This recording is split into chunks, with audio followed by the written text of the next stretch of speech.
Hi guys, welcome back to Tech Vedike. ಇವತ್ತಿನ ವಿಡಿಯೋದಲ್ಲಿ ನಾವು ಕ್ಲೌಡ್ ಕಂಪ್ಯೂಟಿಂಗ್ನಲ್ಲಿರೋ ಸರ್ವಿಸ್ ಮಾಡೆಲ್ ಬಗ್ಗೆ ತಿಳ್ಕೊಳ್ಳೋಣ. ಕ್ಲೌಡ್ ಕಂಪ್ಯೂಟಿಂಗ್ನಲ್ಲಿ 3 ಟೈಪ್ಸ್ ಆಫ್ ಸರ್ವಿಸ್ ಮಾಡೆಲ್ ಇದೆ. First one infrastructure as a service, second one platform as a service, third one software as a service.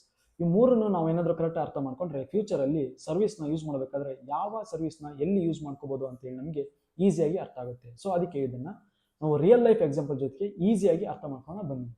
First one ಬಂದು infrastructure as a service. Infrastructure as a service andre is a cloud computing service model that provide virtualized computing resource over the internet. It offer basic infrastructure such as virtual machines, storage, network and operating system on pay as you go basis. ಅಂದ್ರೆ ನಿಮಗೆ service provider ಒಂದು basic ಇನ್ಫ್ರಾಸ್ಟ್ರಕ್ಚರ್ನ provide ಮಾಡ್ತಾರೆ. Like OS ಆಗಿರ್ಬೋದು, networking ಆಗಿರ್ಬೋದು, ಒಂದು storage. ಇವು ಮೂರನ್ನು use ಮಾಡಿಕೊಂಡು ನೀವು ಒಂದು ಇನ್ಸ್ಟೆನ್ಸ್ ಅಥವಾ ಒಂದು ವರ್ಚುವಲ್ ಮಿಷನ್ ಕ್ರಿಯೇಟ್ ಮಾಡ್ತೀರಾ.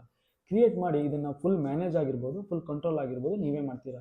ಹಾಗೆ ನಿಮಗೆ ಯಾವ ಥರ ಬೇಕೋ ಆ ಥರ ಕಸ್ಟಮೈಸ್ ಕೂಡ ಮಾಡೋ ಆಪ್ಷನ್ ಇರುತ್ತೆ. ಇದಕ್ಕೆ ಬೆಸ್ಟ್ ಎಕ್ಸಾಂಪಲ್ ಅಂದರೆ ಅಮೆಝಾನ್ EC2. ಅಮೆಝಾನ್ EC2 ಅಲ್ಲಿ ಅವ್ರು ಕೂಡ ಸರ್ವಿಸ್ನ ಯೂಸ್ ಮಾಡಿಕೊಂಡು ನಾವು ಒಂದು ಇನ್ಸ್ಟೆನ್ಸ್ನ ಕ್ರಿಯೇಟ್ ಮಾಡ್ತೀವಿ. ಆ ಇನ್ಸ್ಟೆನ್ಸ್ನ ಫುಲ್ ಮ್ಯಾನೇಜ್ ಆಗಿ ಫುಲ್ ಕಂಟ್ರೋಲ್ ನಾವೇ ಮಾಡ್ತೀವಿ. ಇದಕ್ಕೆ ಒಂದು ರಿಯಲ್ ಲೈಫ್ ಎಕ್ಸಾಂಪಲ್ ನೋಡೋದಾದರೆ ಇಮೇಜಿನ್ ಮಾಡ್ಕೊಳ್ಳಿ, ನಿಮಗೆ ಒಂದು ಎಂಟಿ ಲ್ಯಾಂಡ್ನ ಪ್ರೊವೈಡ್ ಮಾಡಿದರೆ ವಿತ್ ಬೇಸಿಕ್ ಫೆಸಿಲಿಟಿ. ಆ ಎಂಟಿ ಲ್ಯಾಂಡಲ್ಲಿ ನೀವು ಒಂದು ಹೌಸ್ ಬಿಲ್ಡ್ ಮಾಡ್ತೀರಾ. ಫೌಂಡೇಶನಿಂದ ಹಿಡಿದು ಮನೆ ಕಂಪ್ಲೀಟ್ ಆಗೋವರೆಗೂ ಫುಲ್ ಮ್ಯಾನೇಜ್ ಆಗಿ ಕಂಟ್ರೋಲ್ ನೀವೇ ಮಾಡ್ತೀರಾ. ಇದನ್ನೇ ನಾವು ಇನ್ಫ್ರಾಸ್ಟ್ರಕ್ಚರ್ ಆಸ್ ಎ ಸರ್ವಿಸ್ ಅಂತ ಕರಿತೀವಿ.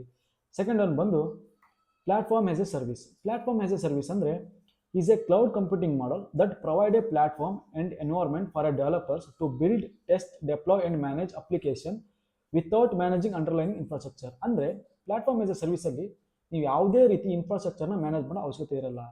ಇಲ್ಲಿ ರೆಡಿ ಮೇಡ್ ಒಂದು ಪ್ಲಾಟ್ಫಾರ್ಮ್ನ ನಿಮಗೆ ಪ್ರೊವೈಡ್ ಮಾಡ್ತಾರೆ. ನೀವು ಜಸ್ಟ್ ಕೋಡ್ ಬರೆದು ನೀವು ಡೆಪ್ಲಾಯ್ ಮಾಡ್ತೀರಾ. ಇದಕ್ಕೆ ಬೆಸ್ಟ್ ಎಕ್ಸಾಂಪಲ್ ಅಂದರೆ ಗೂಗಲ್ ಆ್ಯಪ್ ಇಂಜಿನ್. ಇದರಲ್ಲಿ ನೀವು ಒಂದು ಕೋಡನ್ನು ಅಪ್ಲೋಡ್ ಮಾಡ್ತೀರಾ, ಇನ್ನು ಉಳಿದಿದ್ನೆಲ್ಲ ಗೂಗಲ್ಲೇ ಕಂಟ್ರೋಲ್ ಮಾಡುತ್ತೆ. ಇದಕ್ಕೆ ಒಂದು ರಿಯಲ್ ಲೈಫ್ ಎಕ್ಸಾಂಪಲ್ ನೋಡೋದಾದರೆ ನಿಮಗೆ ಆಲ್ರೆಡಿ ಒಂದು ರೆಡಿ ಇರೋ ಮನೆ ಕೊಡ್ತಾರೆ. ಆ ಮನೆಗೆ ನೀವು ನಿಮಗೆ ಬೇಕಾಗಿರೋ ಹಾಗೆ ಇಂಟೀರಿಯರ್ ಡಿಸೈನ್ ಹಾಗೂ ಫರ್ನಿಚರ್ನ ಆ್ಯಡ್ ಮಾಡ್ಕೊಂಡು ಯೂಸ್ ಮಾಡ್ತೀರಾ. ಇದೇ platform as a service. Third one ಬಂದು software as a service. Software as a service ಅಂದರೆ is a cloud computing model that deliver software application over the internet. User can access the software using the web browser without installing or maintaining it on their own devices. ಅಂದರೆ software as a ಸರ್ವಿಸಲ್ಲಿ ನೀವು ಯಾವುದೇ ರೀತಿ maintenance ಮಾಡೋ ಅವಶ್ಯಕತೆ ಇರಲ್ಲ, ಯಾವುದೇ ಇನ್ಫ್ರಾಸ್ಟ್ರಕ್ಚರ್ನ build ಮಾಡೋ ಅವಶ್ಯಕತೆ ಇರಲ್ಲ. ಆಲ್ರೆಡಿ ರೆಡಿ ಟು ಯೂಸ್ ಒಂದು ಸಾಫ್ಟ್ವೇರ್ನ ನಿಮಗೆ ಪ್ರೊವೈಡ್ ಮಾಡ್ತಾರೆ, ನೀವು ಜಸ್ಟ್ ಅದನ್ನು ಯೂಸ್ ಮಾಡಿದರೆ ಸಾಕು. ಇದಕ್ಕೆ ಬೆಸ್ಟ್ ಎಕ್ಸಾಂಪಲ್ ಅಂದರೆ ಗೂಗಲಲ್ಲಿರೋ ಜಿಮೇಲಲ್ಲಿ ಅವರು ನಮಗೆ ರೆಡಿ ಇರೋ ಸಾಫ್ಟ್ವೇರ್ನ ಪ್ರೊವೈಡ್ ಮಾಡಿದರೆ ನಾವು ಜಸ್ಟ್ ಅದನ್ನು ಯೂಸ್ ಮಾಡ್ತೀವಿ. ಹಾಗೆ ಮೈಕ್ರೋಸಾಫ್ಟ್ 365 ವರ್ಲ್ಡ್ ಮತ್ತು ಎಕ್ಸೆಲ್ ಆಗಿರ್ಬೋದು. ಏನಾದರೂ ಯೂಸ್ಫುಲ್ ಅಂತ ಅನಿಸ್ತು ಅಂದರೆ ವಿಡಿಯೋಗೆ ಲೈಕ್ ಮಾಡಿ, ಶೇರ್ ಮಾಡಿ ಮತ್ತು ಚಾನಲ್ನ ಸಬ್ಸ್ಕ್ರೈಬ್ ಮಾಡಿ. ಮತ್ತೆ ಮುಂದಿನ ವಿಡಿಯೋದಲ್ಲಿ ಸಿಗೋಣ.